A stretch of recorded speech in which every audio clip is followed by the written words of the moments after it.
नमस्कार दोस्तों, LS classes में आपका स्वागत है। हम लोग इस प्रैक्टिस सेट के 25 क्वेश्चन ऑलरेडी कर चुके हैं। आज अगला प्रश्न करेंगे, प्रश्न नंबर 26। प्रश्न नंबर 26 देखो, इसमें पूछा गया है कि पानीपत के प्रथम युद्ध में बाबर के तोपखाने का नेतृत्व किसने किया था? दौलत खां या उस्मानी खां, इस्माइल खां या मोहम्मद तब्बुद्दीन या उस्ताद अली या मुस्तफा खां या उस्ताद अली या इस्माइल खां? इनमें से आप लोग क्या आंसर दे रहे हो? इसका हो जाएगा सी आंसर, उस्ताद अली और मुस्तफा खां ने नेतृत्व किया था। ठीक है, यहीं पर हम पानीपत के युद्ध की बात करें। इस युद्ध जो होता है 21 अप्रैल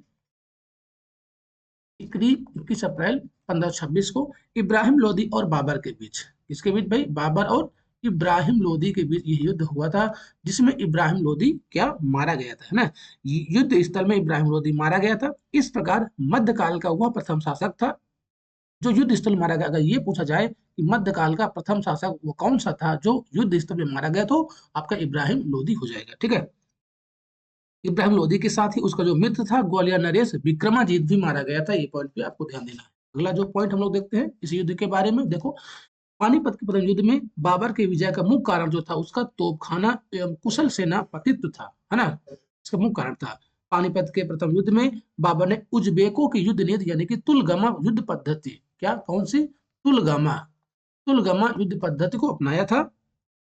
ठीक है, युद्ध पद्धति तथा तोपों को सजाने में उस्मानी विधि को रूमी विधि का प्रयोग किया था। इस युद्ध में दो गाड़ियों के बीच व्यवस्थित जगह छोड़कर उसमें तोपों को रखकर चलाने को उस्मानी विधि कहा जाता है। ये पॉइंट भी आपको ध्यान देना है। ठीक है, इस विधि को उस्मानी विधि इसलिए कहा जाता है क्योंकि इसका प्रयोग उस्मानियों ने सफवी शाह इस्माइल के खिलाफ युद्ध में किया था। पानीपत के युद्ध में बाबर के तोपखानों का नेतृत्व जो उस्ताद अली और मुस्तफा खान नामक दो योग तुर्की अधिकारियों ने किया था। ये पॉइंट आप मैंने बता चुका हूं, है ना। अगला जो पॉइंट इसके बारे में, पानीपत के युद्ध में इब्राहिम लोदी की पराजय का मुख्य कारण एकता का अभाव था। अकुशल सेनापतित्व तथा अफगान सरदारों की उसमें क्षुब्धता थी। ये पॉइंट भी ध्यान देना भाई। ठीक है, अगला पॉइंट है, नेक्स्ट देखो। अगर मैं यहीं पर और बात करूं कुछ पॉइंट, पानीपत का युद्ध परिणाम की दृष्टि से बहुत महत्वपूर्ण नहीं था, परंतु इस युद्ध ने भारत के भाग का नहीं बल्कि लोदियों के भाग का भी निर्णय कर दिया कि इब्राहिम लोदी में लोदी वंश की यहाँ पर समाप्ति हो गई, है ना, इस युद्ध के बाद भाई। ठीक, 27 अप्रैल 1526 को बाबर ने अपने अपने को बादशाह घोषित कर दिया था। 27 अप्रैल 1526 में भारत की विजय के उपलक्ष्य में बाबर ने प्रत्येक काबुल निवासी को एक चांदी का सिक्का उपहार स्वरूप प्रदान किया था। अपनी इसी उदारता के कारण उसे कलंदर की उपाधि दी गई। यानी अगर ये पूछा जाए किस युद्ध के बाद भी काबुल निवासियों को बाबर ने एक चांदी का सिक्का भेंट किया, तो पानीपत का प्रथम युद्ध के यानी कि के बाद ही। ठीक है, इस युद्ध में विजय का श्रेय बाबर ने अपने धनुर्धारियों को भी दिया भाई। इस युद्ध में अगर ये पूछा जाए श्रेय जो किसको दिया है, बाबर ने धनुर्धारियों को दिया था। इसको भी आपको ध्यान देना है। ये थे कुछ इंपॉर्टेंट फैक्ट पानीपत के प्रथम युद्ध के बारे में। अगला है प्रश्न नंबर 27। इस युद्ध में नवपाषाण युगीन मानव भूमिगत गड्ढों में रहता था। कर्नाटक है इस नवपाषाण युग में, है ना, कि क्षेत्र में असम है तो हो जाएगा कश्मीर। जो गर्त निवास प्राप्त होता है वो कश्मीर से ही प्राप्त होता है, गर्त निवास। ठीक है, कश्मीर के बुर्जहोम, गुफकराल, झेलम नदी घाटी तथा स्वाद घाटी के लोबनर तथा कालको दीरे में नवपाषाण स्तर से आवासीय क्षेत्र में बनाए गए गड्ढों की प्राप्ति हुई थी। यहाँ पर जो गर्त निवास वो अमेरिका से, सॉरी, कश्मीर से प्राप्त होते हैं, ना कि अमेरिका से। क्या कश्मीर? ठीक है, अगला प्रश्न नंबर नेक्स्ट है। मैं शायद अमेरिका बोल दिया, उसके लिए सॉरी भाई, कश्मीर है। राजत्व की उत्पत्ति से संबंधित आरंभिक आख्यान किस ग्रंथ में मिलते हैं? राजत्व की उत्पत्ति संबंधित आपसे पूछा जा रहा है। ऐतरेय ब्राह्मण में, या शतपथ है, या गोपथ है, या तांडव ब्राह्मण है? तो इसका ऑप्शन नंबर ए हो जाएगा सही आंसर। जो राजत्व की उत्पत्ति संबंधी जो आरंभिक आख्यान है वो ऐतरेय ब्राह्मण से प्राप्त होते हैं। क्या? ऐतरेय ब्राह्मण से प्राप्त होते हैं। ठीक है, इसका हो जाएगा ए आंसर, करेक्ट हो जाएगा। अगला है प्रश्न नंबर नेक्स्ट, प्रश्न नंबर 29। इस प्रमुख शिलालेख में अशोक ने धम्म का वर्णन किया है? बृहद शिलालेख 5, बृहद शिलालेख 8 या 10 या 11? धम्म। ठीक है, तो इसका हो जाएगा ऑप्शन नंबर डी आंसर हो जाएगा। बृहद शिलालेख 11 में धम्म का वर्णन किया है। अशोक ने अपने 11वें बृहद शिलालेख में उल्लेख किया कि धम्मदान साधारण दान से उत्तम, साधारण मित्रता में धम्म मित्रता उत्तम है, साधारण संबंधों से धम्म संबंध उत्तम है। 5वें शिलालेख में अशोक ने धर्म महामातों की नियुक्ति की बात कही। इसमें जो किया गया है धर्म महामातों की नियुक्ति की बात की गई है 5वें शिलालेख में। ठीक है, यह कार्य अशोक ने अपने राज्याभिषेक के 13वें वर्ष में किया था। कौन से भाई, किस वर्ष में? 13वें वर्ष में किया था। ये पॉइंट भी आपको ध्यान देना है। धर्म महामातों की नियुक्ति जो की गई थी वो 5वें शिलालेख में। 5वें शिलालेख में। अगला है प्रश्न नंबर, नेक्स्ट प्रश्न नंबर है 30 भैया। पुर्तगालियों ने अपनी पहली फैक्ट्री निम्नलिखित में से कहाँ स्थापित की थी? कन्नूर है, बेलीपट्टी है, कालीकट है, या उपयुक्त में से कोई नहीं? पुर्तगाली, ओके। तो पुर्तगाली जो आपकी पहली फैक्ट्री करते हैं वो कालीकट, ऑप्शन नंबर इसका सी आंसर हो जाएगा सही।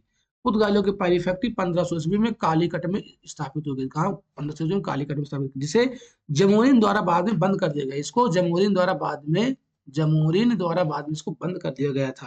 ठीक है। पुर्तगालियों ने भारत में अपना दूसरा जो कारखाना वो कोचीन में स्थापित किया गया था 1501 में। कोचीन में लेकिन पहला इसी को माना जाता है क्योंकि इसको बंद कर दिया गया था, तो पहला कोचीन वाला ही माना जाता है। ये पॉइंट आपको ध्यान देना भाई, ठीक है।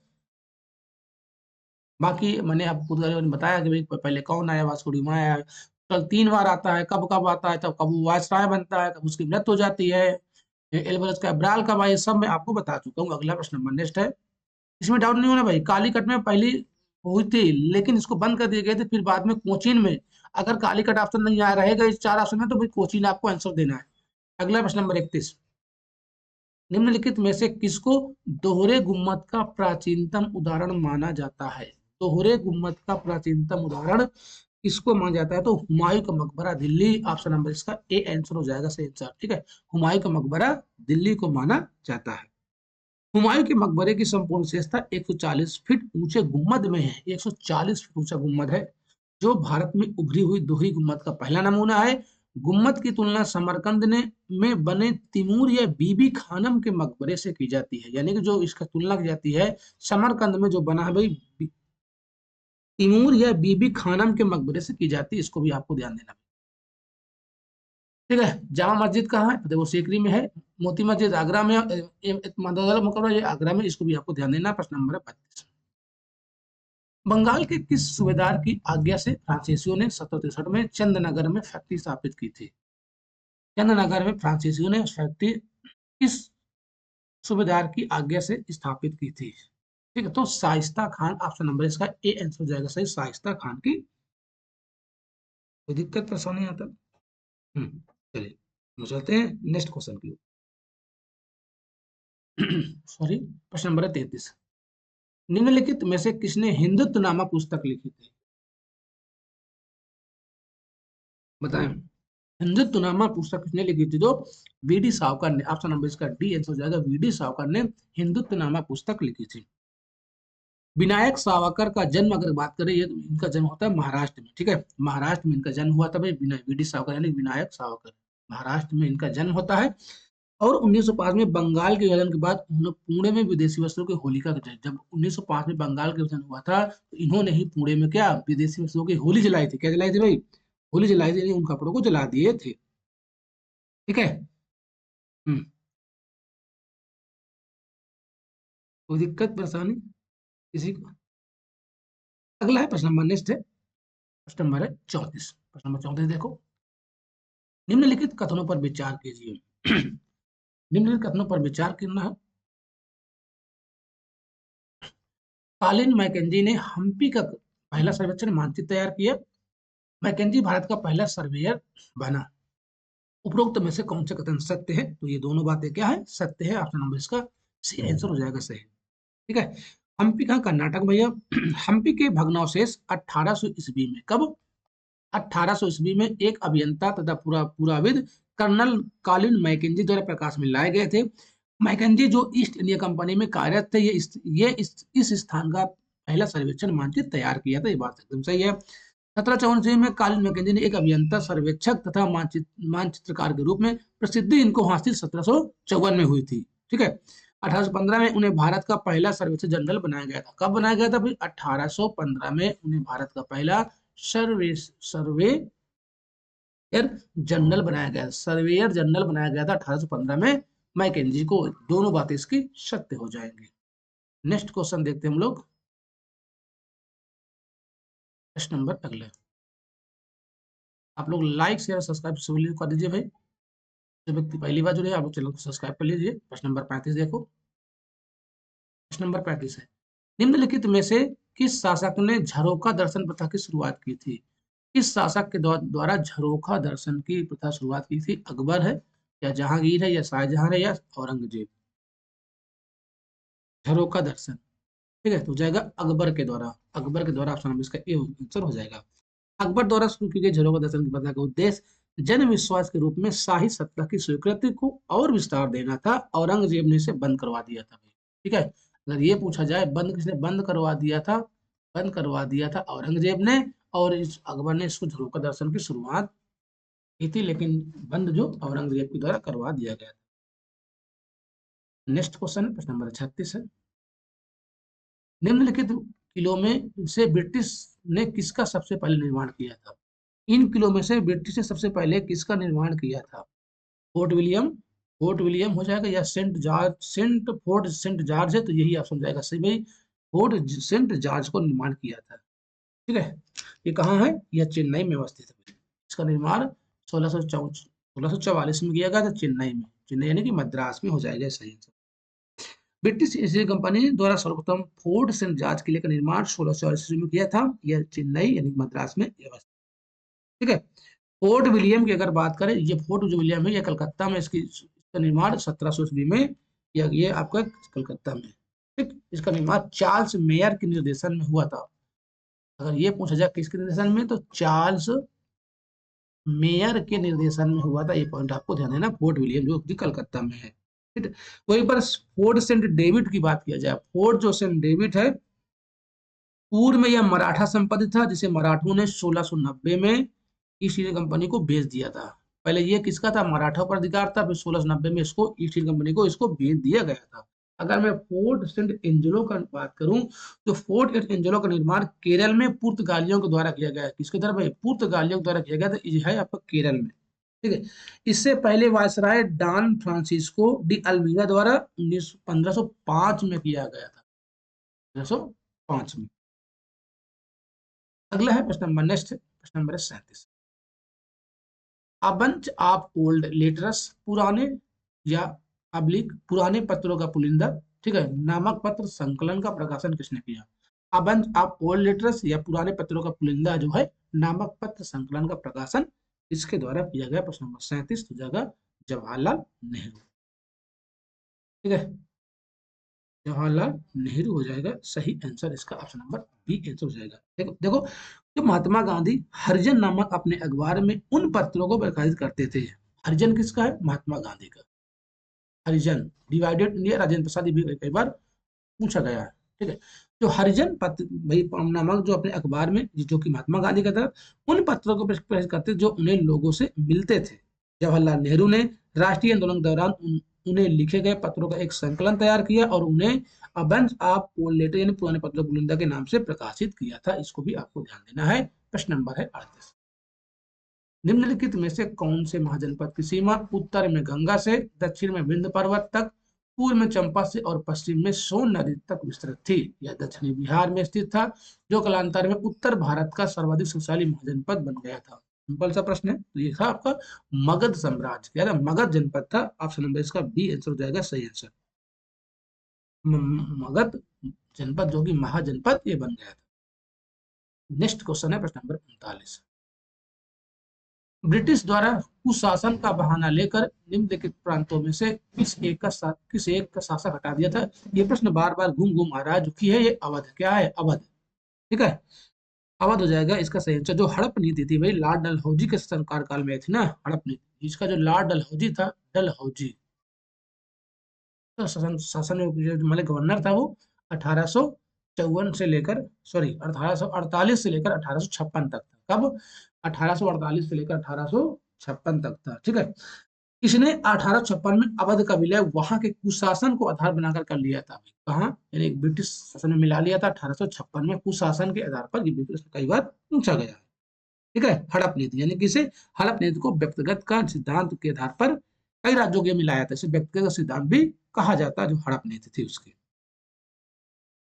प्रश्न नंबर है 40, भारत के इतिहास में तांती मोमिन और कैको लार कौन थे? तांती मोमिन और कैको लार कौन थे भारत के इतिहास में? प्रश्न नंबर 40, वो मूर्तिकार थे या बुनकर थे?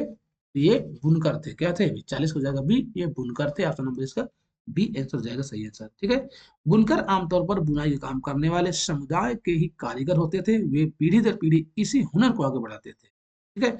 बंगाल के जो वो तांती थे, बंगाल तांती कहाँ के थे भाई? तांती ये बंगाल के थे, बंगाल के तांती थे। उत्तर भारत के जुलाहे या मोमिन ये उत्तर भारत से संबंधित है, और दक्षिण भारत के जो जो साले व कैकुलर, इनको साले, साले, वो साले नहीं, जीजा साले, ठीक है।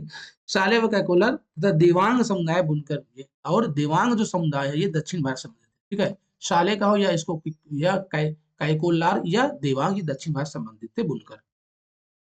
नेक्स्ट है प्रश्न नंबर है 40। महात्मा गांधी ने कब बिहार में राष्ट्रीय महाविद्यालय तथा बिहार विद्यापीठ का उद्घाटन किया? महात्मा गांधी ने कब बिहार में राष्ट्रीय महाविद्यालय तथा बिहार विद्यापीठ का उद्घाटन किया था? नंबर 41 हो जाएगा 6 फरवरी 1921 ईस्वी। 6 फरवरी 1921 ईस्वी हो जाएगा सही आंसर, ठीक है। 6 फरवरी 1921 को गांधी जी, कस्तूरबा गांधी और मोहम्मद अली ने, कौन कौन, कस्तूरबा गांधी भी इनके साथ थी और मोहम्मद अली जिन्ना भी थे, मौलाना मजरुल हक को पहले कुलपति, यानी इस विद्या जो विद्यापीठ थी, मौलाना मजरुल हक को पहले कुलपति और बाबू ब्रज किशोर प्रसाद को विद्यापीठ का पहला उप कुलपति नियुक्त किया गया। अगर ये पूछा जाए इसके पहले कुलपति कौन थे और उप कुलपति कौन थे? कुलपति, ठीक है। तो मौलाना मजरुल हक पहले कुलपति थे और बाबू ब्रज किशोर प्रसाद जो पहले उप कुलपति थे, ठीक। आगे चलकर 1942 में भारत छोड़ो आंदोलन के दौरान विद्यापीठ को ब्रिटिश सरकार ने जब्त कर लिया था, जिसे 1946 में रिहा कर दिया गया, ठीक है। 1942 में इसको जब्त कर लिया था ब्रिटिश सरकार ने और 1946 में इसको रिहा कर दिया था। ये पॉइंट भी आपको ध्यान देना है। अगला प्रश्न नंबर है 42। बिहार के किस जेल में लोटा विद्रोह हुआ था? लो भैया, लोटा विद्रोह हुआ था, ठीक। तो ये जो हुआ था मुजफ्फरपुर भैया जेल में, ऑप्शन नंबर इसका सी हो जाएगा। बिहार के जो लोटा विद्रोह हुआ था वो मुजफ्फरपुर जेल में हुआ था। कब? 1856 में। 1856 ईस्वी में कैदियों द्वारा मुजफ्फरपुर जेल में किया गया। इसका प्रमुख कारण कैदियों को पहले जेल के अंदर पीतल का लोटा दिया जाता था, परंतु बाद में सरकार ने इसके स्थान पर मिट्टी का लोटा दिए जाने की घोषणा की, जिसके कारण कैदियों ने विद्रोह कर दिया था, मानी लोटा फेंक फेंक के मारने लगे थे, है ना। तो यही है लोटा विद्रोह। नेक्स्ट है प्रश्न नंबर है 43। 43 को ध्यानपूर्वक पढ़िए और इसका सही आंसर दीजिए। ऑप्शन दिखा देता हूँ, ये सारे ऑप्शन है भाई 43 के। चलो, औरंगजेब की मृत्यु के बाद बंगाल मुर्शिद कुली खां के नेतृत्व में पूंछ तंत्र हो गया था। क्या बात सही है? हाँ बिल्कुल बात सही है भाई। औरंगजेब जब मृत्यु होती है 1707 से, क्यों? फिर इसके बाद उत्तर मुगल काल की स्थापना हो जाती है भाई, ये बात सत्य है। मुर्शिद कुली खान ने स्वतंत्र होने के बाद भी मुगल सम्राट के प्रति निष्ठा जताते हुए उन्हें वार्षिक कर और नजराने भेंट करता रहा, ये भी बात सही है। मुर्शिद कुली खान ने 1704 में बंगाल की राजधानी को ढाका से हटाकर मुर्शिदाबाद में स्थानांतरित किया था, ये भी बात सत्य है। मुर्शिद कुली खान ने बंगाल में नई राजस्व व्यवस्था के अंतर्गत किसानों को तकावी ऋण प्रदान किया तथा बंगाल में इजारेदारी प्रथा को बढ़ावा दिया, ये भी बात सत्य। ये चारों बातें क्या है? सत्य है। अब आपको देखना है कि भैया हाँ, सत्य कथन ही बताना था, इसका मतलब इसका डी आंसर हो जाएगा सही, ठीक है। इसका डी आंसर हो जाएगा करेक्ट आंसर। फिर आगे चलकर 1726 में मुर्शिद कुली खां की मृत्यु हो जाती है 1726 ईस्वी में, ठीक है।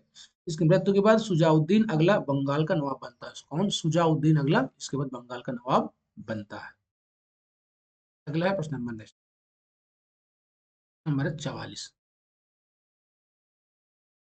नंबर 44 है, ब्रह्म समाज के संदर्भ में निम्नलिखित कथनों पर विचार करें। राजा राम मोहन राय ने ब्रह्म समाज की स्थापना की थी। अच्छा चलो भाई, तो सही है भाई। ब्रह्म समाज की स्थापना का उद्देश्य एकेश्वरवाद की उपासना, मूर्ति पूजा और पुरोहितवाद का विरोध और अवतारवाद का खंडन करना था, ये बात सही है। 1865 में ब्रह्म समाज में पहला विभाजन हुआ, ये बात सही है। असत्य कथन आपको बताना था, इनमें से कोई असत्य नहीं है भाई, इनमें से कोई नहीं। ऑप्शन नंबर इसका डी हो जाएगा, ठीक है। देखो जो ब्रह्म समाज है ये 20 अगस्त 1828 को इसकी स्थापना की गई थी। 20 अगस्त 1828 ईस्वी को, 20 अगस्त 1828 ईस्वी को इसकी स्थापना की गई थी, ठीक है।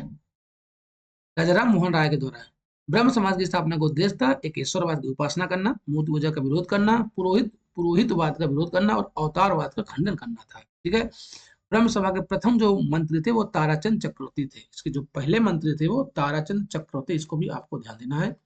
ताराचंद्र चक्रवर्ती इसके पहले मंत्री थे। ठीक है। राजा राम मोहन राय की मृत्यु के बाद ब्रह्म समाज के गतिविधियों का संचालन कुछ समय तक महर्षि द्वारकानाथ टैगोर और पंडित रामचंद्र विद्यावागीश के हाथों में रहा, इसको भी आपको ध्यान देना है। कोई दिक्कत परेशानी? बाकी आगे हम लोग इसके बारे में चर्चा करेंगे। नेक्स्ट है प्रश्न नंबर है 45। इंडियन मुसलमान नामक पुस्तक की रचना किसकी है? इंडियन मुसलमान नाम पुस्तक रचना किसकी है? विलियम हंटर की। किसकी है भाई? विलियम हंटर की है। इंडियन मुसलमान नामक जो पुस्तक है वो विलियम हंटर की है। अखिल भारतीय दलित वर्ग संघ की स्थापना किसने थी? ये प्रश्न भी सिंपल सा प्रश्न है, बहुत बार आया है।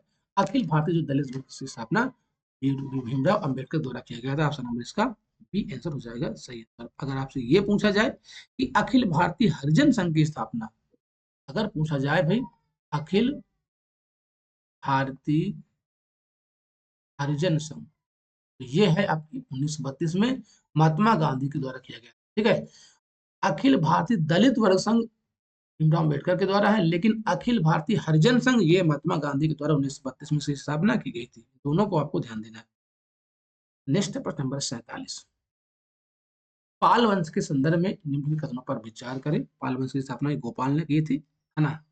अब बताना है आपको पाल वंश की स्थापना गोपाल, हाँ ये बात प्रश्न पहले ही दिया है कि गोपाल ने की थी, बात सही है।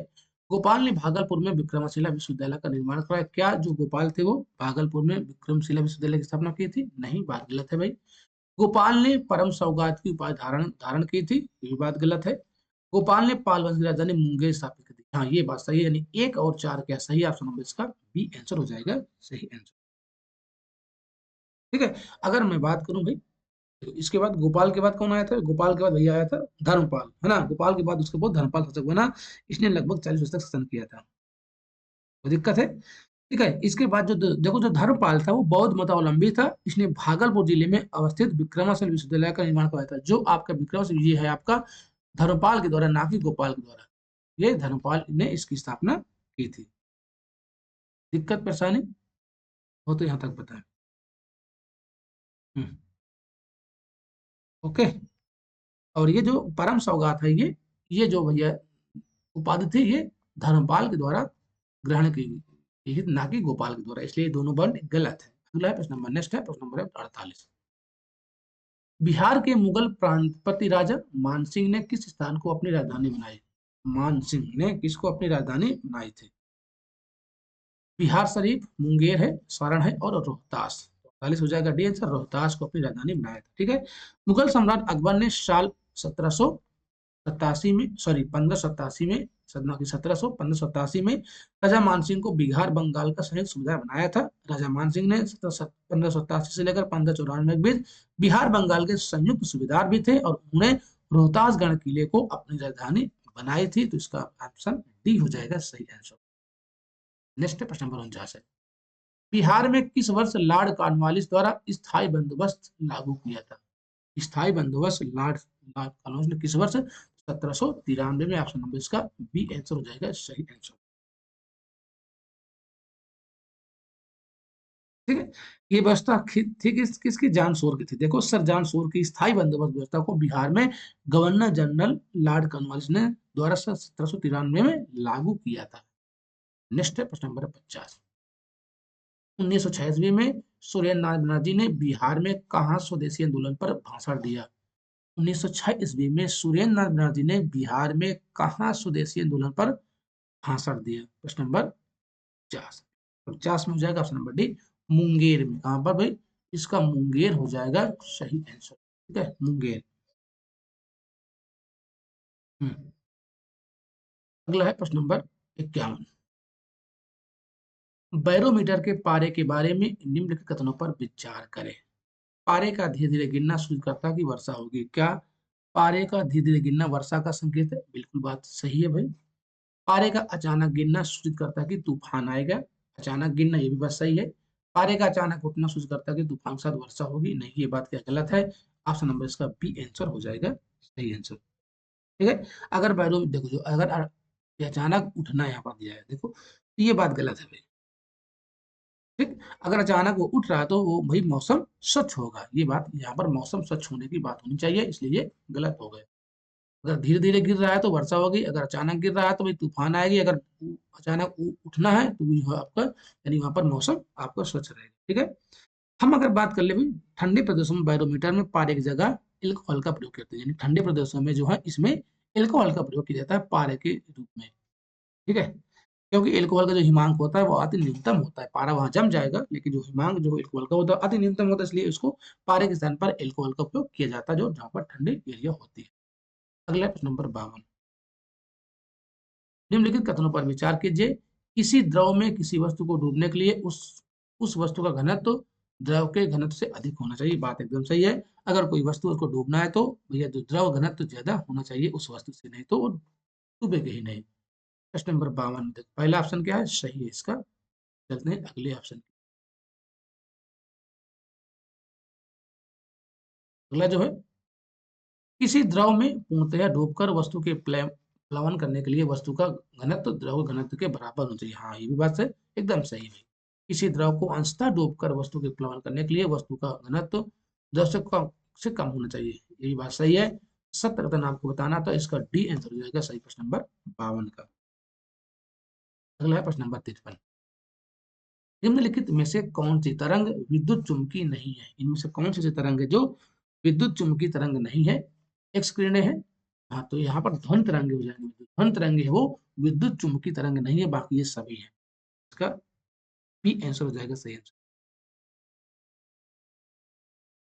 ठीक है। देखो, जो विद्युत चुम्बकीय तरंगे जैसे कि गामा किरणें हो गई, एक्स किरणें हो गई, पराबैंगनी किरणें, दृश्य विकिरण हो गए, अवरक्त विकिरण हो गए, लघु रेडियो तरंगे हो गए, दीर्घ रेडियो तरंगे हो गए। ठीक है, ये सभी क्या है, विद्युत चुम्बकीय तरंगे हैं।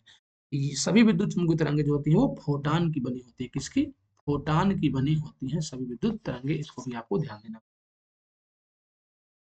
ठीक। अगर मैं बात करूं जो चुंबकीय नहीं होती हैं, जैसे कि आपकी कैथोड किरण हो गई, कैनाल किरणें हो गई, अल्फा बीटा है ना, ध्वनि परासर्प तरंग, ये सभी हैं विद्युत चुम्बकीय नहीं होती है।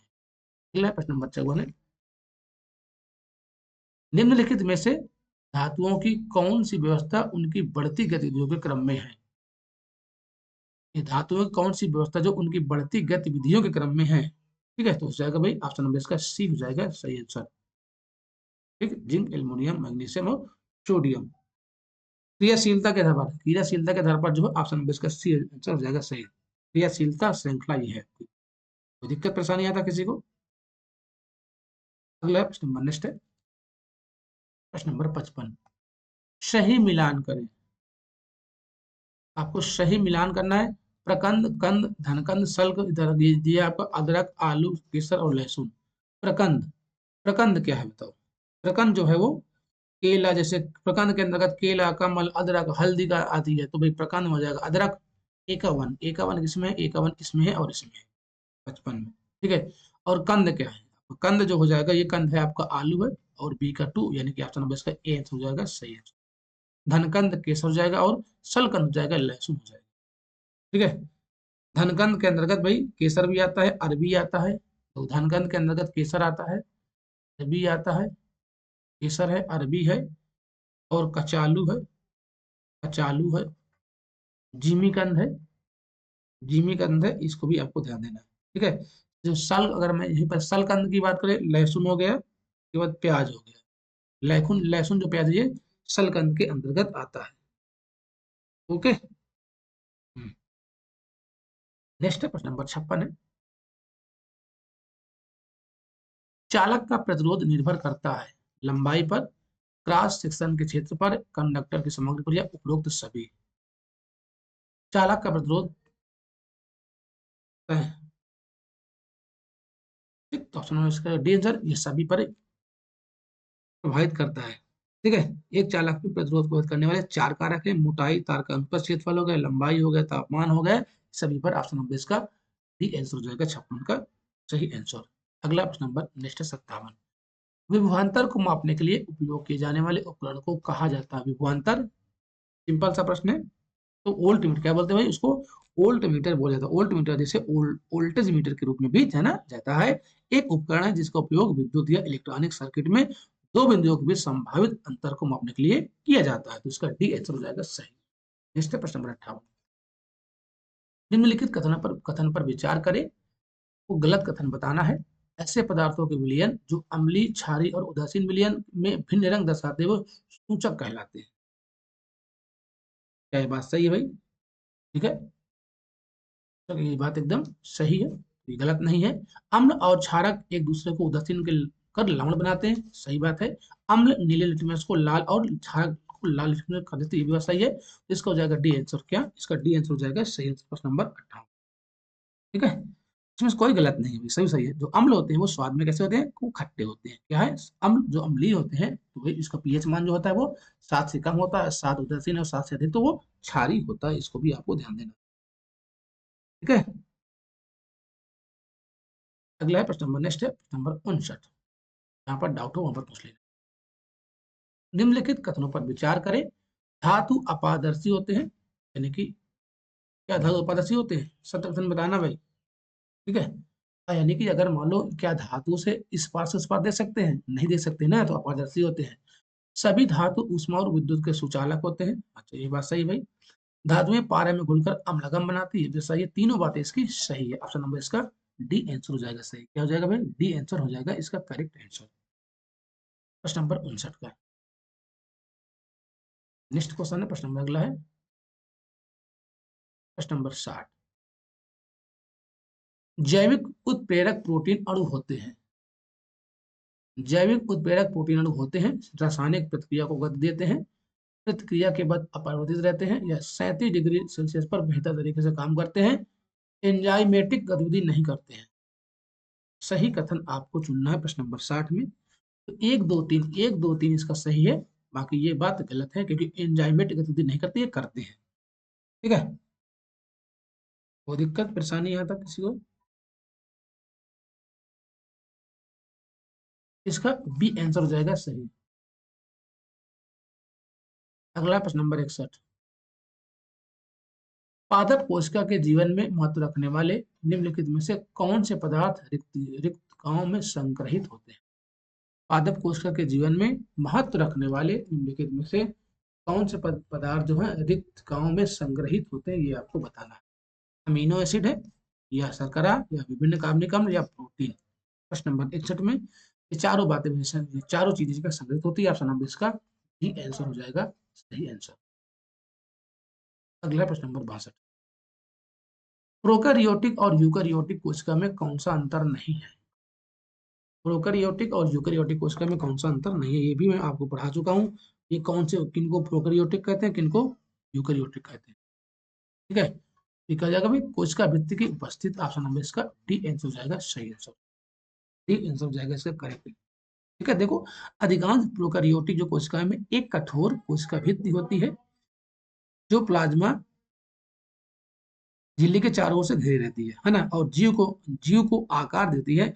यूकैरियोटिक में जो में कशेरुकियों में कोशिका भित्ति, जो यूकैरियोटिक होती है उसमें कोशिका भित्ति नहीं होती है।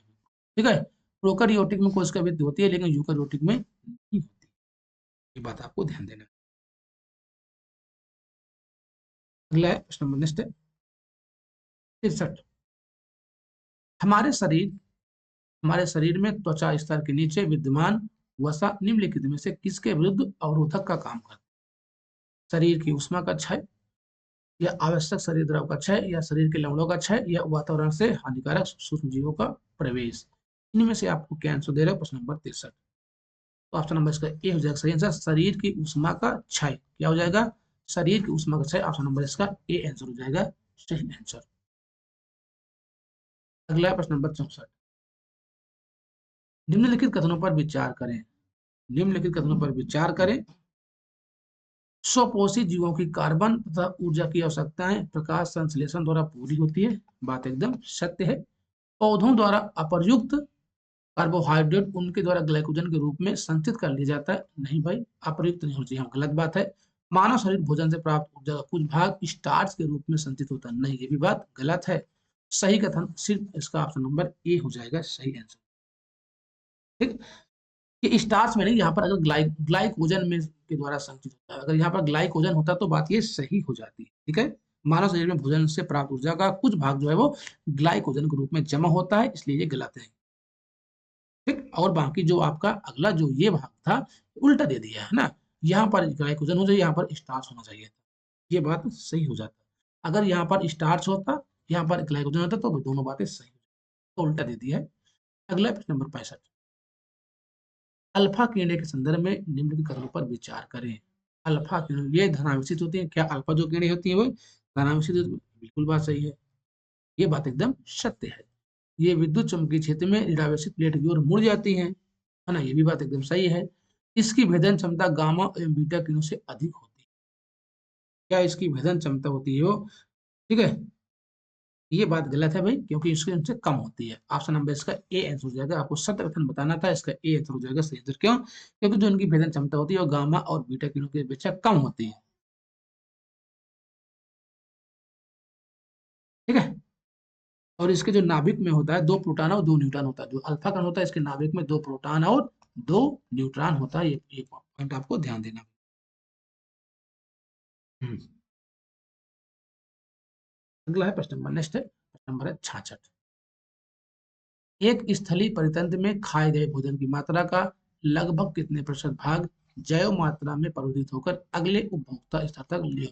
लिंडेमान का नियम याद है? लिंडेमान का नियम, ठीक है, तो हो जाएगा इसका 10%। क्या है? 10%। ये लिंडेमान का नियम कई बार यूपी पीसीएस में प्रश्न पूछा गया भाई। ऑप्शन नंबर इसका सी आंसर हो जाएगा सही आंसर।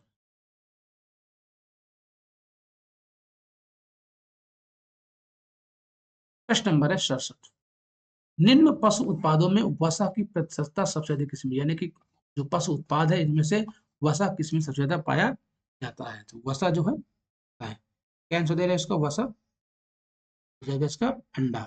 बी आंसर, अंडा में वसा ज्यादा पाया जाता है। प्रतिशतता, प्रतिशत की दृष्टि आपको दे प्रतिशत, प्रतिशत की दर से। ठीक है, दिक्कत परेशानी यहाँ तक? ठीक, अंडा में सबसे ज्यादा है।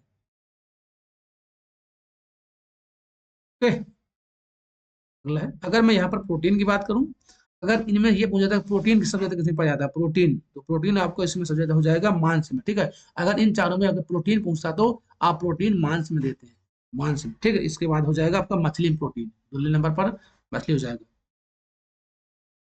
ठीक, अंडा में विटामिन B2 और विटामिन डी भी पाया जाता है। नेक्स्ट क्वेश्चन है प्रश्न नंबर है 68, जीवाणु के संदर्भ में निम्नलिखित कथनों पर विचार करें। पृथ्वी पर बनने वाले प्रथम प्रकाश संश्लेषित जीव साइनोबैक्टीरिया थे। क्या ये बात सही है? आपको असत्य कथन बताना है। प्रश्न नंबर 68। ठीक है, तो ये बात एकदम सही है, कोई दिक्कत नहीं। जीवाणुओं की खोज सर्वप्रथम 1663 में हालैंड के वैज्ञानिक एंटिनो ल्यूहान वाक ने की थी। ठीक है, बोलो अगला क्या है? जीवाणुओं के अध्ययन के क्षेत्र में एंटिनियन लोहान के योगदान का उन्हें जीवाणु विज्ञान का पिता कहते हैं।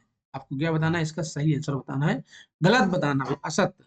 असत्य, तो इसका डी आंसर सही हो जाएगा। इसका डी आंसर हो जाएगा सही आंसर। ठीक है।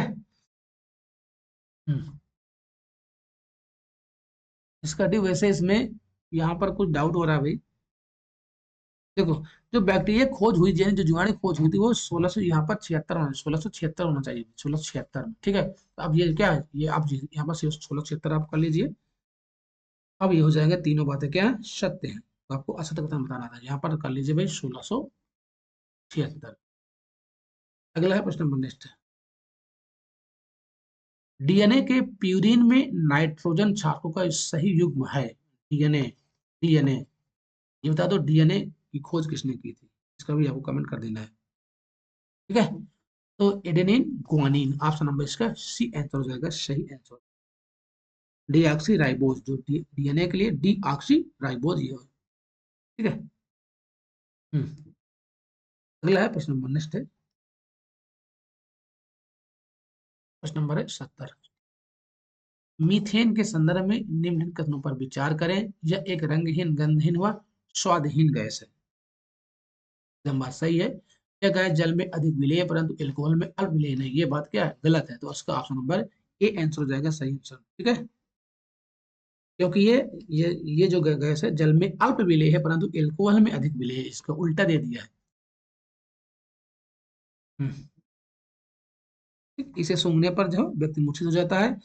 ये ईथर एल्कोहल आदि में विलेय है, इसको भी आपको ध्यान देना। ठीक है, इसकी अगर इसके हम काम की बात करूं तो इसमें ये काले रंग, मोटा टायर, छापे छापे खाने की स्याही, पेंट बना, कार्बन छड़े आदि बनाने में भी इसका प्रयोग किया जाता है।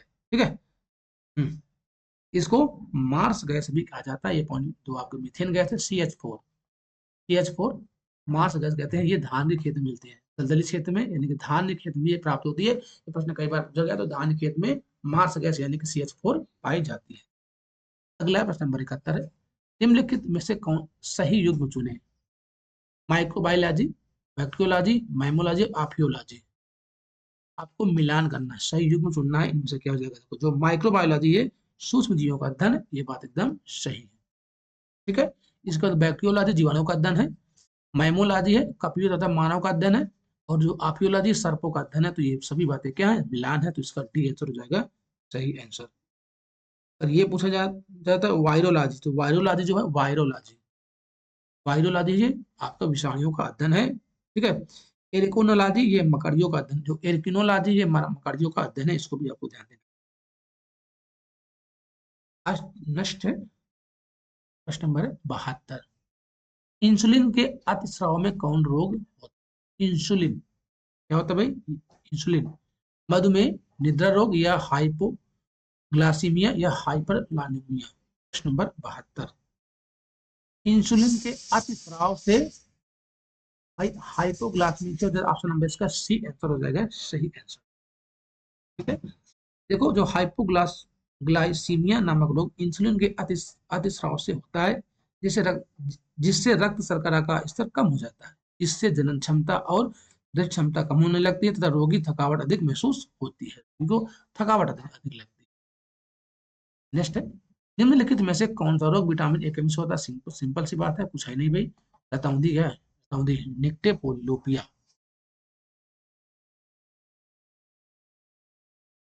इसमें क्या क्या निक्टेलोपिया भी है, और इसमें इसका आंसर बेटा बी नहीं होगा, इसका आंसर डी होगा भाई। इसका आंसर आपका डी हो जाएगा। क्यों? इसमें ये भाई कीटोमलेकिया भी होता है। कीटोमलेकिया यानी उपरोक्त में से एक से अधिक हो जाएगा इसका सही आंसर। और इसका ये भी हो जाएगा भाई, जीरोथेलिया निकोटिलिया, एक ही बात है। ठीक है। ये सभी होते हैं भाई, ये सभी होते हैं। इसका डी आंसर हो जाएगा। सभी रोग विटामिन ए कमी से होते हैं। तीनों बातें इसकी सही है। अगला है प्रश्न नंबर, नेक्स्ट है प्रश्न नंबर 74, निम्नलिखित में से कौन से सही है? यौगिक, संयुक्त तत्व, इधर द्रव्यमान अनुपात। बताएं। जल, हाइड्रोजन और ऑक्सीजन 1.1:8। क्या ये बात सही है प्रश्न नंबर 74 में? हाँ, ये बात सही है। अमोनिया, नाइट्रोजन और नाइट्रोजन 14:3, ये भी बात सही है। कार्बन डाइऑक्साइड यानी कार्बन और ऑक्सीजन 3:8, ये भी बात सही है। इसका मतलब इसका डी आंसर हो जाएगा सही आंसर। ठीक है। 74 का डी आंसर। अगला है प्रश्न नंबर 75, रक्त में ग्लूकोज का संतुलन कौन बनाए रखता है? रक्त में ग्लूकोज का संतुलन कौन बनाए रखता है? तो यकृत, क्या लीवर हो जाएगा इसका सही आंसर। ठीक है। यकृत, सी आंसर हो जाएगा इसका सही आंसर।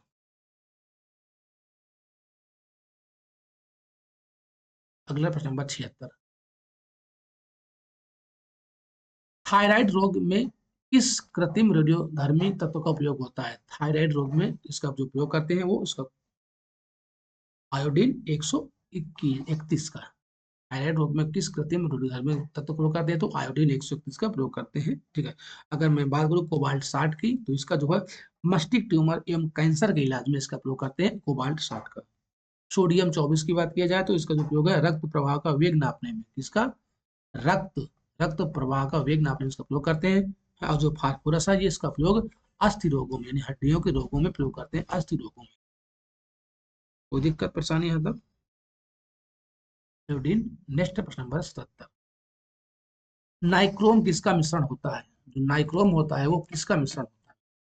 नाइक्रोम, निकिल, लोहा और क्रोमियम। निकिल, लोहा और क्रोमियम, यही बात क्या है? सही है। निकिल, लोहा और क्रोमियम, इसका हो जाएगा निकिल और नाइक्रोम, निकिल, फेरस और क्रोमियम यानी का मिश्रण है। फेरस यानी कि आपका हो जाएगा लोहा भाई। ठीक है। तो इसका ए आंसर हो जाएगा सही आंसर। नेक्स्ट है प्रश्न नंबर 72 है, सॉरी प्रश्न नंबर 78 है, नवीन और नवीकरणीय ऊर्जा मंत्रालय ने ग्रीन हाइड्रोजन को किस प्रकार परिभाषित किया है? नवीन और जो नवीकरणीय ऊर्जा मंत्रालय द्वारा ग्रीन हाइड्रोजन को किस प्रकार से परिभाषित किया है? ठीक है। तो वेल टू गेट उत्सर्जन टू किग्रा CO2 समतुल्य अब्लिक किग्रा H2 से अधिक नहीं होना चाहिए। इसका नंबर बी आंसर हो जाएगा सही। इस प्रकार से हम सम्मानित किया है। यानी इसका मतलब है जल उपचार, इलेक्ट्रोलिसिस, गैस शोधन, सुखाने और हाइड्रोजन के संपीड़न सहित। ओके, इसका बी आंसर हो जाएगा सही, बी आंसर। अगला है प्रश्न नंबर 79। निम्बस बादलों के संबंध में निम्नलिखित कथनों पर विचार करें। निम्बस बादलों के संबंध में निम्नलिखित कथनों पर विचार करें। निम्बस बादल काले या गहरे भूरे रंग के होते हैं। क्या ये बात सही है? बताएं। ये बात एकदम सही है। आपको सही कथन चुनना है। वे पृथ्वी के मध्य स्तर पर या पृथ्वी की सतह के बहुत निकट बनते हैं, ये भी बात सही है। ये सूर्य की किरणों के लिए अत्यंत घने और अपारदर्शी होते हैं, बस सही है। तीनों बातें इसकी क्या है? सही है। जो निम्बस बादल के संबंध में ये तीनों बातें क्या है? सत्य है। नेक्स्ट प्रश्न नंबर 80। प्रश्न नंबर 80 में आ जाओ भाई। निम्नलिखित में से कौन सा कोपेन ए के प्रकार की जलवायु के उपयुक्त है? निम्नलिखित में से कौन सा कोपेन ए ए प्रकार की जलवायु के उपयुक्त में सही है? सभी महीनों में अधिक वर्षा। अच्छा, सभी महीनों में अधिक वर्षा। सबसे ठंड महीनों का औसत मासिक तापमान हिमांक बिंदु से अधिक है, या उष्णकटिबंधीय सबसे ठंडे महीने का औसत तापमान है 18 डिग्री सेल्सियस से या उससे अधिक होना। तो यही बात क्या है? सत्य है। तो 80 का सी आंसर हो जाएगा सही आंसर। ठीक, देखो कोपेन ने भाई विभिन्न प्रकार के जलवायु संबंध में अपना मत दिया है, समूह दिया। जैसे जो आपका ए प्रकार का भाई ये हो जाएगा। अगर ये पूछा जाए कि बी प्रकार का क्या है भाई, जो बी प्रकार का है वो शुष्क जलवायु संभावित वार्षिक वर्षा से अधिक हो, वो बी प्रकार की जलवायु। सी की बात करूं तो गर्म शीतोष्ण जलवायु जो मध्य अक्षांश में पाए जाते हैं जलवायु वर्षों के सबसे ठंडे महीने का जो औसत तापमान है वो शून्य से अधिक लेकिन 18 डिग्री सेल्सियस से कम होना चाहिए। ठीक है। जो एफ प्रकार की है, ये भी पूछा गया एफ प्रकार की है, ये है उच्च भूमि ऊंचाई के कारण ठंडा। उच्च भूमि ऊंचाई के कारण ठंडा, वहां पर एफ प्रकार की जलवायु पाई जाती है। अगला प्रश्न नंबर नेक्स्ट है प्रश्न नंबर 81। हिमालय की निम्नलिखित चोटियों में को उनकी ऊंचाई के अनुसार बढ़ते क्रम में व्यवस्थित करें। हिमालय की निम्नलिखित चोटियों को उनकी ऊंचाई के अनुसार बढ़ते क्रम में आपको व्यवस्थित करना है। धौलागिरी, मकालू, नंगा पर्वत, कंचनजंगा या अन्नपूर्णा। सही उत्तर को आपको चुनना है। ठीक है, इसमें सब बढ़ते क्रम में, यानी कि सबसे पहले क्या होना चाहिए? छोटा आना चाहिए। ठीक है, तो हो जाएगा भाई अन्नपूर्णा। इसका सी अन्नपूर्णा, अन्नपूर्णा के बाद हो जाएगा नंगा पर्वत, नंगा। तो सबसे बड़ा तो कंचनजंगा है, चार तो बाद में आएगा, कोई दिक्कत नहीं। ये तो पहले गलत हो गया। फिर कंचनजंगा के बाद आ जाएगा आपका मकालू। ठीक है, यहाँ पर सी आंसर हो जाएगा सही आंसर, सी इसका हो जाएगा करेक्ट आंसर। नेक्स्ट प्रश्न नंबर है 82। लक्षद्वीप के किस द्वीप में पक्षी अभ्यारण्य है? लक्षद्वीप के किस द्वीप में पक्षी अभ्यारण्य? तो पिट्टी द्वीप। कहां पर भाई? पिट्टी द्वीप पर पक्षी अभ्यारण्य है, इसको भी आप लोग ध्यान देना। ठीक, यह 32 वर्ग किलोमीटर में फैला हुआ तो आपका लक्षद्वीप। देखो लक्षद्वीप समूह जो द्वीप समूह है वो केरल के मालाबार तट के करीब स्थित है। द्वीपों का यह समूह छोटे प्रवाल द्वीपों से बना हुआ है। पहले इन्हें लक्षद्वीप, मिनिकॉय और अमीनी द्वीप के नाम से जाना जाता था, लेकिन 1973 में इन्हें लक्षद्वीप नाम दिया गया था। जो लक्षद्वीप है वो इसका जो क्षेत्रफल है वो 32 वर्ग किलोमीटर में फैला हुआ लक्षद्वीप। ठीक है, इस करावती द्वीप जो है लक्षद्वीप का प्रशासनिक मुख्यालय है। जो करावती द्वीप है वो लक्षद्वीप का प्रशासनिक मुख्यालय है। अगला है प्रश्न नंबर नेक्स्ट है। आप लोग लाइक शेयर सब्सक्राइब भी सभी लोग कर दीजिए। जब तक तुम्हें पहली बार जुड़े हैं आप चैनल को सब्सक्राइब भी कर लीजिए। प्रश्न नंबर है 83। सिंधु जल समझौता 1960 के नियमों के अनुसार सिंधु नदी प्रणाली द्वारा वहन किए जाने वाले कुल जल का भारत केवल कितना प्रतिशत उपयोग कर सकता है? तो ये भी सिंपल सा प्रश्न है, 20%। कितना प्रतिशत? 20% हो जाएगा इसका सही आंसर। नेक्स्ट है प्रश्न नंबर 84। सुंदरवन डेल्टा के संबंध में निम्नलिखित कथनों पर विचार करें। सुंदरवन डेल्टा के संबंध में निम्नलिखित कथनों पर विचार करें। इसका नाम सुंदरी वृक्ष से लिया गया जो दलदली भूमि में अच्छी तरह उगता है। एकदम बात सत्य है। यह विश्व का सबसे बड़ा और सबसे तेजी से बढ़ने वाला डेल्टा भी है, ये वैसा ही है। यह रॉयल बंगाल टाइगर का भी घर भी है। सही बात ये भी है। सही उत्तर चुनना था, इसलिए ऑप्शन नंबर इसका डी आंसर हो जाएगा सही, तीनों बातें इसकी सत्य दी गई है। अगला प्रश्न नंबर 85, नमामि गंगे कार्यक्रम एक एकीकृत संरक्षण मिशन है जिसे केंद्र सरकार द्वारा किस वर्ष प्रमुख कार्यक्रम के रूप में अनुमोदित किया गया था। नमामि गंगे जो कार्यक्रम है इसका अनुमोदन 2014 में किया गया था। ऑप्शन नंबर इसका ए आंसर हो जाएगा सही, जून जून 2014 में। ठीक है, जून 2014 हो जाएगा इसका सही आंसर। इसका जो उद्देश्य है, राष्ट्रीय जो ये नदी गंगा के प्रदूषण में प्रभावी कमी, संरक्षण और पुनरुद्धार के दोहरे उद्देश्यों को पूरा करना था, इसका उद्देश्य था। लेकिन हुआ कुछ नहीं है। क्या हुआ भाई? योजनाएं आती हैं भाई, उनका मूल्यांकन भी तो होना चाहिए। कोई भी योजना आप लागू करो, उनका मूल्यांकन भी होना चाहिए, किस आधार पर वो अपने काम पर सही नहीं है। कोई योजना बहुत सारी आती है तो मूल्यांकन नहीं होता, हम कैसे पता कर पाए भाई कि ये उचित थी कि नहीं थी, है ना? नंबर 86, वैसे कोई इसकी जिम्मेदारी भी होनी चाहिए, अगर इसका कोई योजना आई रही उसका मूल्यांकन जरूर होना चाहिए। लेकिन ऐसा कहाँ होता है?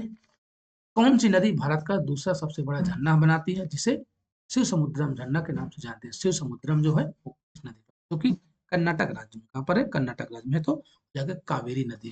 कावेरी नदी हो जाएगा सही आंसर। ठीक है, कावेरी नदी भारत का दूसरा सबसे बड़ा झरना बनाती है जिसे शिव समुद्रम झरना के नाम से जाना जाता है। ठीक है, इस झरने से उत्पन्न पनबिजली मैसूर, बेंगलुरु और कोलार गोल्ड फील्ड को आपूर्ति की जाती है।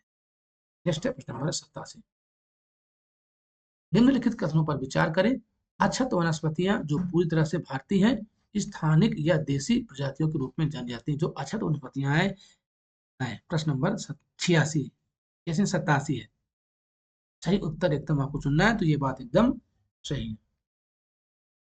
ठीक है, फ्लोरा शब्द का उपयोग किसी विशेष क्षेत्र या काल के प्राणियों को दर्शाने के लिए किया जाता है। जो फ्लोरा, बोलो क्या बात सही है?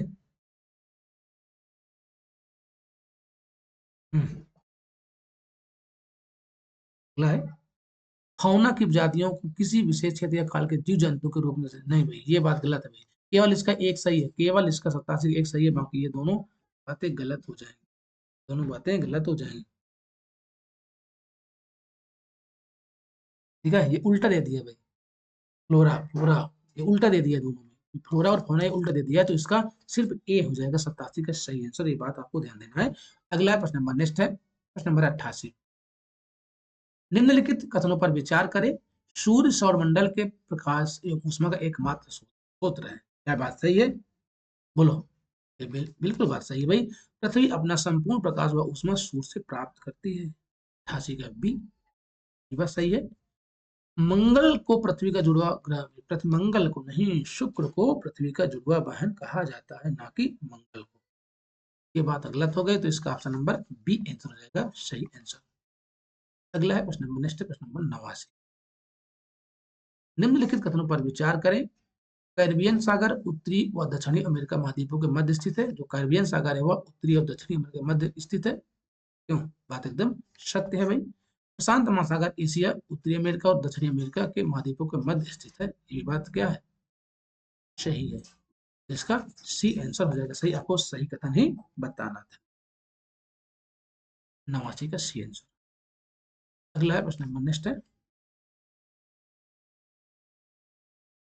प्रश्न नंबर 90। नंबर 90 देखो, प्रश्न नंबर 90 में आपसे पूछा गया कि महासागरीय धाराओं के संदर्भ में निम्न कथनों पर विचार करें। गर्म महासागरीय धाराओं की उत्पत्ति भूमध्य रेखा के निकट होती है। ठीक है, बात एकदम सही लग रही है। क्यों? 90 बात एकदम सही लग रही है।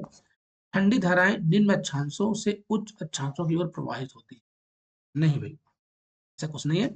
ये उच्च अक्षांश से निम्न अक्षांश को प्रभावित होती है, ना कि निम्न अक्षांश से। बात गलत है। लेब्राडोर महासागरीय धारा जो शीत जलधारा है, जलधाराएं हैं, लेब्राडोर जो है वो महासागरीय है। ये बात एकदम सही है। गल्फ स्ट्रीम महासागरीय धारा है जो गर्म जलधारा है। ये भी बात सही है। इसका भाई दो गलत है, सिर्फ दो गलत है, इसलिए ऑप्शन नंबर इसका सी आंसर हो जाएगा करेक्ट आंसर प्रश्न नंबर 90 का। अगला है प्रश्न नंबर 91, उद्योगों की आवश्यकता के कारकों के संदर्भ में निम्न पर विचार करें। सही उत्तर आपको चुनना। उद्योगों की आवश्यकता के जो जो उद्योगों के आवश्यकता कारक हैं, उनके बारे में आपको विचार करना है। तो विद्युत है, कच्चा माल, भूमि, श्रम और पूंजी, ये सभी वही कारक हैं उद्योग से संबंधित। तो ये बात डी आंसर हो जाएगा इसका सही आंसर। नेक्स्ट है प्रश्न नंबर 92। जनसंख्या वृद्धि दर निम्नलिखित में से किस पर निर्भर करती है? जो जनसंख्या वृद्धि दर है इनमें से किस पर निर्भर करती है जनसंख्या वृद्धि दर? जन्म दर, मृत्यु दर या जन्म मृत्यु दोनों है, या ना तो जन्म ना ही मृत्यु? तो जनसंख्या जो वृद्धि है वो जन्म और मृत्यु दोनों निर्भर करती है। ऑप्शन नंबर इसका सी आंसर हो जाएगा करेक्ट आंसर। अगला प्रश्न नंबर 93।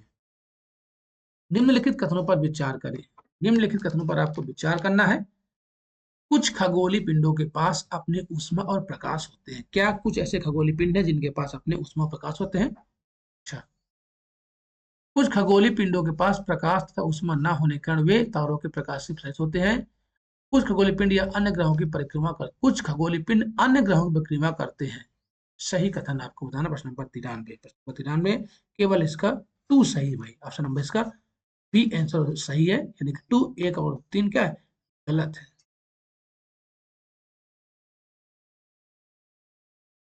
कोई दिक्कत परेशानी? देखो अगर मैं बात करूं इसमें सूर्य, चंद्रमा तथा वे सभी वस्तुएं जो रात के समय आसमान में चमकती हैं उन्हें खगोलीय पिंड कहते हैं। ठीक है, खगोलीय पिंड। कोई दिक्कत है? कुछ खगोलीय पिंडों में अपना प्रकाश व ऊष्मा नहीं होता है, वे तारों के प्रकाश से प्रेरित, यानी सभी खगोलीय पिंड में भाई ये ऐसा नहीं होता है। कि सूर्य क्या, सूर्य एक तारा है ना, इसमें तो होता है लेकिन अन्य नहीं।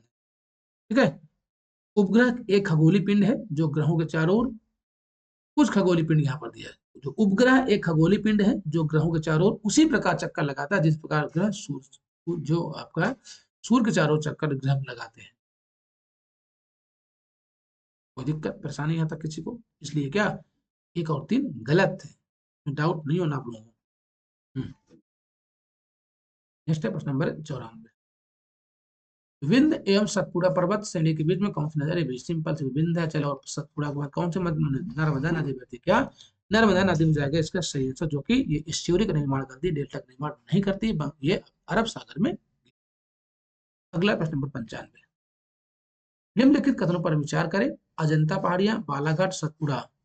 उत्तर से दक्षिण, आपको उत्तर से दक्षिण बताना है। क्या उत्तर से आपको दक्षिण बताना है? उत्तर दक्षिण, तो सबसे उत्तर में इसका क्या हो जाएगा? सबसे उत्तर में मुन्ना हो जाएगा 3, यानी कि सतपुड़ा उत्तर में, इसके बाद हो जाएगा आपका अजंता, इसके बाद बालाघाट नीचे। तो इसका ऑप्शन नंबर सी आंसर हो जाएगा सही। क्या हो जाएगा इसका? सी आंसर हो जाएगा करेक्ट आंसर। नेक्स्ट है प्रश्न नंबर 96। निम्नलिखित कथनों पर विचार करें। पश्चिमी घाट भारत का अत्यधिक जैव विविधता वाला क्षेत्र है। इन क्षेत्रों में सदाबहार वन से लेकर शुष्क पर्वतीय वन पाए जाते हैं। बिल्कुल बात सही है। ठीक है, सदाबहार वन होते हैं वो जहां पर वर्षा 200 सेंटीमीटर से ज्यादा होती है। पश्चिमी घाट उभयचरों की स्थानिक प्रजातियों के लिए प्रसिद्ध है। ये भी बात सही है, तो इसका इसका सी आंसर हो जाएगा करेक्ट।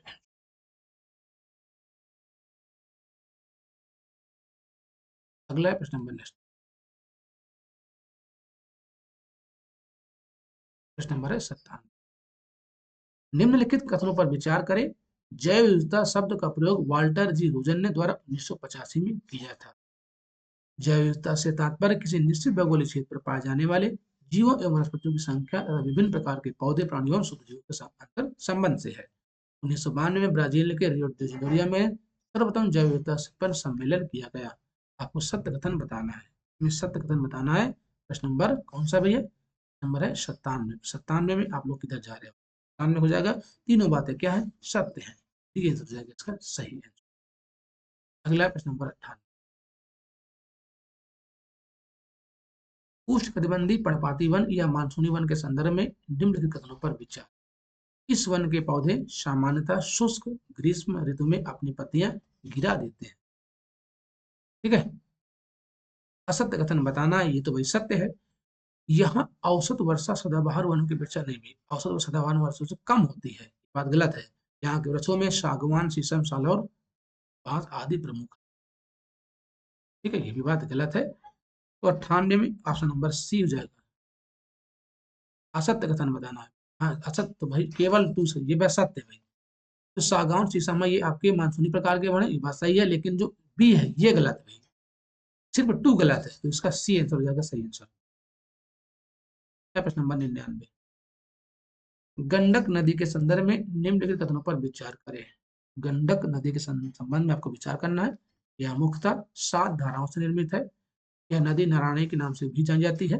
यह नदी पश्चिमी चंपारण के भैंसा लोटन नामक स्थान पर बिहार में प्रवेश करती है। यह नदी बिहार के पश्चिमी चंपारण, पूर्वी चंपारण, शिवहर, गोपालगंज, मुजफ्फरपुर, वैशाली से प्राप्त होती हुई सोनपुर में गंगा में मिल जाती है। नंबर 99 का आप लोग किधर जा कथन बताना है, तो इसका ए दो तीन यानी 1 2 3 सही है, इसका आंसर ए हो जाएगा करेक्ट आंसर। ठीक है, कोई दिक्कत परेशानी यहाँ तक? चलिए अगला है प्रश्न, नेक्स्ट है नंबर है 100। 2011 की जनगणना के अनुसार निम्नलिखित में किस जिले में न्यूनतम शिशु लिंगानुपात है? मुंगेर, वैशाली, अररिया और भोजपुर। लिंगानुपात, शिशु लिंगानुपात आपसे पूछा गया है, तो हो जाएगा भाई वैशाली। वैशाली हो जाएगा सही। अगर आपसे अधिकतम ये पूछ जाएगा भाई सर्वाधिक शिशु लिंगानुपात, वो है किशनगंज में 971 था, इसमें 904। 904 था वैशाली में सबसे कम है, तो किशनगंज किशनगंज जिले में सबसे ज्यादा था 971 ऑप्शन। ठीक है, तो ये आज के लिए भी इंपॉर्टेंट हमने 75 क्वेश्चन में किया है। वो करते हैं नेक्स्ट क्लास में इसके आगे। धन्यवाद सभी को, हम लोग मिलते हैं नेक्स्ट क्लास।